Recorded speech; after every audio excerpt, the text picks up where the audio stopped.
ہمارا دین ہماری بہتری کے اور تمام امور میں ہماری بھلائی کے احکام ہمیں دیتا ہے. اس کا ہر حکم ہماری بھلائی کے لیے ہے. ہم دنیا میں کیسے رہیں کہ ہماری جسمانی صحت بھی ہو، ایمانی صحت بھی ہو. ہر وہ چیز جو ہماری صحت کو نقصان پہنچائے، عقل میں، مزاج میں، اخلاق میں،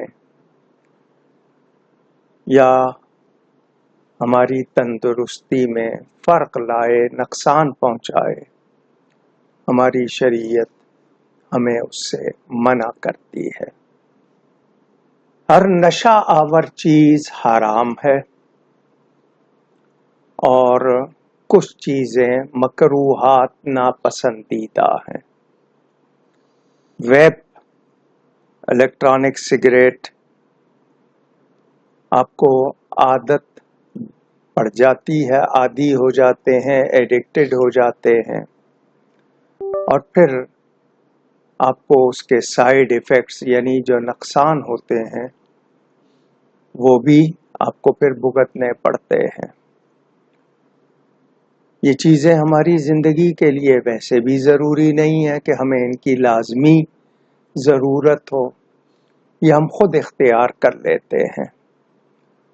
تو یہ شیشہ وغیرہ یا ویپ یہ اچھی چیزیں نہیں ہیں، صحت کے لیے بھی اور آپ کے مزاج کے لیے بھی خرابی لاتی ہیں. اور پھر جب آپ اس کے عادی ہو جاتے ہیں تو فضول خرچی بھی آپ کی، کیونکہ غلط چیزوں پہ خرچ کرنا تبذیر کہلاتا ہے، وہ شیطانی کام کہلاتے ہیں. اس کا حساب آپ کو الگ دینا پڑے گا. تو کوشش کریں کہ غلط عادتیں نہ اپنائیں، جتنا بچ سکتے ہیں ضرور بچیں. یہ حرام کے درجے میں اس طرح قطعی حرام تو نہیں، لیکن یہ اچھی چیز بھی نہیں، یعنی اس سے بچنا بہتر ہے.